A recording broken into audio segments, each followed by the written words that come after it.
Today, we are going to talk about how to evaluate the people doing the work in the search economy.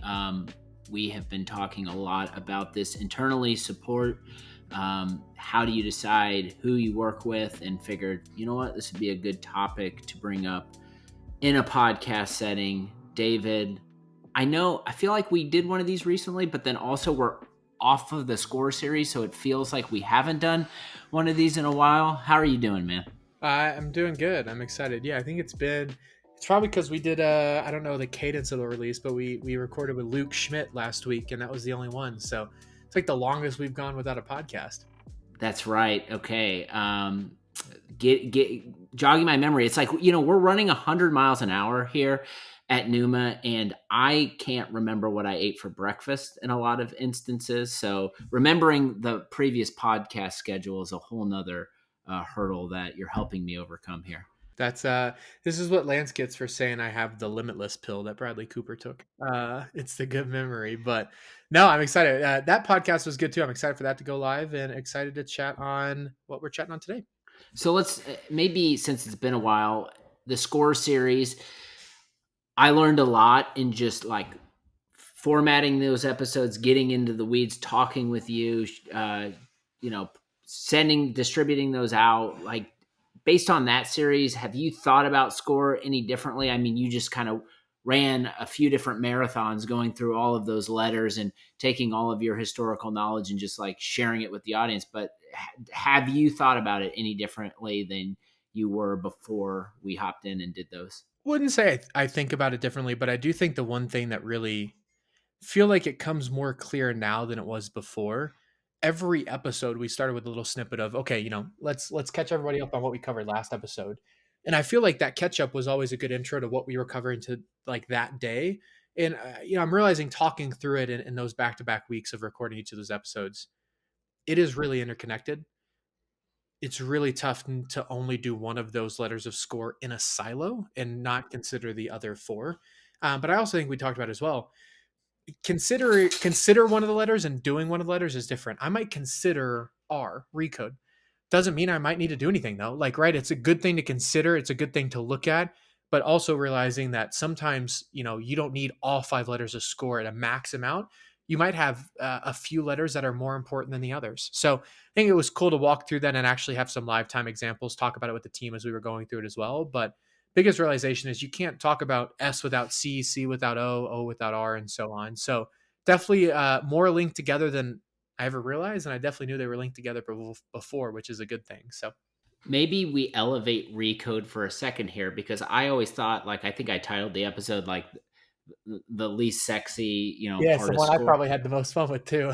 You did. And what's funny is I just got off of a chat with a customer, um, uh, Michael at Case Elegance, and I'm interviewing, I'm just talking with him, and he made mention that the compelling factor of score for him was the recode, and the fact that he thought he knew everything about SEO, and then he got in to understand like some technical things that he wasn't thinking about before were really weighing him down. And by having us kind of fill in that blind spot for him, it not only allowed him to see clarity with SEO and the strategy, but then also get better results in the space that he's in, which is cigar humidors, than he's ever seen before. I remember the sales call with him, and he even admitted that he learned something new, which I took as a nice win. But one of the things that he said that I still remember to this day is there's another company that was beating him out. I don't think they're actually beating him anymore, which is kudos to Score and the team working on it. But he was like, I can't understand. We got better content. Like we just have better content, but these other guys rank higher than us. Like the site doesn't even look pretty. And I'm like, that's exactly the point of Score, right? You might have better in one letter or 2 letters, but other sites might do the whole thing holistically better and bring it all together better. That's definitely more so what Google's looking at. And I think the other hidden thing that we talked about a lot within Score is that while Numa created this idea of Score, I don't want it to become like we know it all, right? Because we know a lot about SEO, but Score is our own strategy of looking at what Google prioritizes and building it into a strategy that we can really articulate for clients as we move forward. Say all that, Score, and especially in the example with Michael at Case Elegance, looking at every other site and realizing that they had more of the letters active at one time. It's really easy for us to look at the site that we were working on, identify some of the weak letters and prioritize effort there, do a little bit on the other side. And very quickly they gathered rankings. I think we had some quick wins literally in a couple of weeks, which is not normal, but it's cool to see. And I think that's definitely a shout out to Score and the ability of how we use it. Again, it's not made up out of thin air for fun. It's definitely looking at what Google prioritizes from a result standpoint and trying to build it into a strategy ourselves. So we're going to talk about people here and what to look out for. And luckily for Numa in that example, Michael at Case Elegance had very favorable things to say about our people, which I thought was great. And before we hit record, I shared that feedback with you. But I think historically, in my career as a marketer, I think about SEO and just all the conversations I've had regarding vendors trying to get my business, and a lot of it feels like snake oil salesmen in a way, where I don't really know what they're selling and they're promising me all of these dreams. I'm curious because you've been building a company in this space for a long time. Like, what are some things that anyone out there listening should look out for when they're evaluating vendors, like potential red flags? I would say something that's unique when working with Numa, and I won't always say that there are other agencies that I'm sure do this, but the biggest thing that I always want to call out is we don't always focus on SEO. And I know that's weird because we're an SEO agency, but the first conversation that we have with you, we focus on the business. We focus on the actual thing that we're going to be working on growing. And I'd say that's one of the biggest red flags that if you talk to an SEO agency and all they talk about are keywords and content and links, without understanding what the goal of using those keywords, content, and links is for, it's a red flag, right? Because you would never, and I used this analogy before, I used to say road trip, I might say plane ride, but you'd never jump into a plane, get on pick your seat, A2 or whatever the seat is, sit down and be like, all right, where are we going? Oh, actually, don't tell me. I trust you. And you would never get on a plane and just trust where it goes. You'd want to know the destination, right? Too many SEO agencies are asking their prospects to just grab a seat on the plane. I'm not going to tell you any place where you're going. You just got to trust me. And like, I'll give you some keywords on the way. And like, maybe that'll suffice for what you're looking for. So that's one of the biggest red flags is that we provide SEO paid and web services, but we do that in function of or in support of a much larger goal. And if you don't know that goal going into an engagement with an SEO agency, that's where I would definitely get concerned because I can send you a bunch of traffic and find a bunch of keywords for you, but those are just tactics, and tactics certainly don't move the needle without a strategy. So always like to give listeners like at least one thing that they can take home with them, and maybe like curious on your end, what is that one question that you think anyone out there who's thinking about SEO or potentially evaluating SEO vendors, like what is that one question you think that they should have answered by a prospective vendor before they move forward, to let them know if they're going to be comfortable or not, or using that agency or individual? Yeah, I think that's a really good one. I would likely lean into the fact of how are you going to find the right audience for me? Right? It's not just visitors, it's not just keywords. A lot of times I've seen like, oh, we sent you a bunch of traffic. Oh, okay, good. That's a starting point. But how do I know it's the right traffic, and how do I know that right traffic's going to convert as well? I always would say the best question you can ask is, hey, if my target audience is X, how are you going to find that target audience on Google for me? Is it going to be through what strategies, what tactics, and what experience do you have? Because I could go into any industry and get you traffic. I might not be able to get you prospects though. And that's the tough part of understanding someone's strategy to get you prospects on your site, not just random visitors that are coming through. So with SEO evaluation, and we talk about this a lot just at Numa, a lot of it is referral based, right? You grow based on referrals, the work you do. You have your clients tell their friends, and that's how a lot of new business comes their way. If you are evaluating an SEO vendor based on a referral from a trusted resource, is that enough, do you think? Or should you be running like your evaluation side by side, like independently of that referral? The story I'm going to tell you, and the person that's in the story does not listen to the podcast, and if they do, then they might laugh. But I'll give you the analogy of Kristen and I, my wife, were looking for a place to eat about a month and a half ago, and we asked a friend of ours, "Hey, we're thinking about going here. What do you think of it?" And they were like, "You have to get like I don't remember what the appetizer was. It was so bad that I don't remember, but it was like you have to get this appetizer." Like, oh, you seem adamant. Like, are you sure? I'm pot. You have to go get this appetizer. I trust me. It's going to change your life. It's the best thing ever. So Kristen and I are like, all right, like we'll look at the rest of the menu. But we sat down. We're like, can't wait. Hey, but before you do anything, ma'am, waitress, waiter, or whoever, I need these. I have to. Do you have these? And they're like, we do it. I'm like, bring them out immediately. Like, we have to try them. We've heard such great things. It was the worst thing on the menu by like a long shot. And like, I did not enjoy eating it. I was actually upset about eating the rest of the dinner there. The rest of the food was fantastic though, but like that just like destroyed what I thought was going to happen. I use this analogy a lot though. It's probably the first time you've heard it. I love trusting friends' recommendations, but understanding who's referring you and who's giving you the recommendation, but also understanding what they are prioritizing and valuing and versus what I am prioritizing and valuing. I think and referrals aren't bad because we often go to our clients for referrals as well, but we caveat with, hey, what's the one person that is similar to you or similar to what you do that would fit the bill? Like, I don't want just a introduction because we might not be able to serve them. Like, who do you think would fit the bill of what we're doing based on who you know and how you know us? I use the restaurant analogy because food was great. The appetizer was way off, but I trusted someone's recommendation because they like a different food choice than I do. I think it comes down to agencies as well. The easier, quicker path is just ask, who do you use? And then going and using those. But I always challenge, even if it's a referral, properly vet that person because if it's business to business, Brett, you own a business, I own a business, we're likely doing very different things. My vendor might not work well for your vendor. And I even learned this. I used to refer people, the vendors that we use all the time. Sometimes it would go great, sometimes it would go terrible. And the reality is, not everybody needs the same type of vendor. So next time you get a referral, maybe remember how bad of an appetizer I got one night at my dinner. But jokes aside, definitely take recommendations and referrals when you can. I think it's great to somewhat skip the line, and it's always nice to have a voice of approval. But I never end the search there. I'd go out and do some research on who fits your company the best. And oftentimes the referral and who fits your company can be pretty different. And you want to keep that in mind and definitely not blindly trust a referral. So to follow up with that, I got a two-parter here. I want to know, like, one, the minimum requirements that we should look for in a vendor, SEO vendor, before we sign a contract or do business. And then two, like, what was that appetizer? Like, what We're did you gonna. eat that you absolutely couldn't stand? It was Sholon, which is a place out in Denver.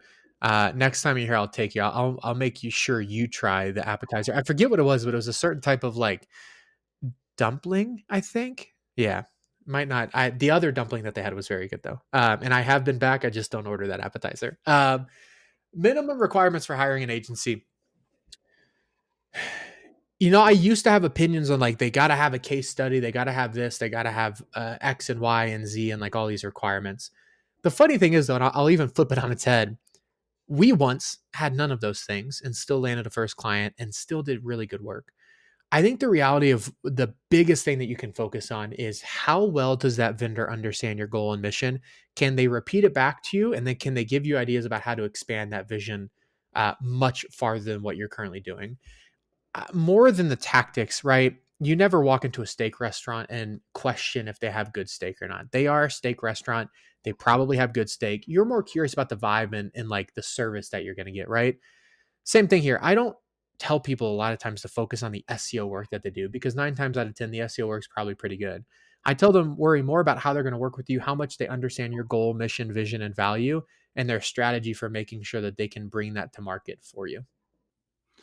So maybe going right at home for Numa and us, a lot. I think a lot has just shifted and changed in general with the business, especially in the last 6 months that I've been there. The search economy is changing the way our consumers are behaving. With that, I think that impacts like service delivery and how we think about it. Maybe talk about how you have thought about the evolution of the service delivery as the company has evolved and as the search economy has evolved at Numa. We're going to title this episode 100 different analogies from David because we're going to do another analogy today. But um, when we started, as many people know, especially if you've listened to this podcast, it was a bootstrapped company. I did the quickest thing to get off the ground, deliver results, but also found a way that I could do it efficiently. And that was very productized. That was much like I would call a restaurant. You walk into a restaurant, you sit down, you look at a menu, it's predefined choices. And I say, I want this, this, this, and this. And somebody brings it out to me, I pay, and I go home. There's no real understanding. And it would be very odd for a waiter or waitress to come up and say, Brett, what's going on in your life? Like, what are you hungry for tonight? How can I help? Right? They'd be like, you want the steak? Great. How do you want it? Great. Anything else? You want the chimichurri? Great. Like, I'll bring it out for you. Like, it's more of an order take of just you, as the customer, I'm coming in with an expectation of knowing what I want. And that's it. You very rarely go to a restaurant, sit down and explain to somebody your pain points, and they bring you out food that caters to that exactly. That's a weird experience, and it's not scalable, and that's not how restaurants work. But at one point, Numa was this restaurant. We just had customers come in, they would pick a few things off the menu, we would deliver and go home. And here's the catch, which I think is really funny. We did really good work. Clients had really good results. But the thing that we were missing is what takes it from good to great and what really helps us level Numa up. So the transition that we've been going through and the evolution that we've been going through, I'd say the last 6 to 9 months, is turning from a restaurant to a doctor's office, because a doctor's office is a very different experience than a restaurant. I walk in with knee pain, say, hey doc, I got knee pain. It happens when I do A, B, and C. It's been going on for 6 months. I've tried this, I've tried that. I don't know what to do. What's your thought? Right. And I need to diagnose all the pain that you just gave me.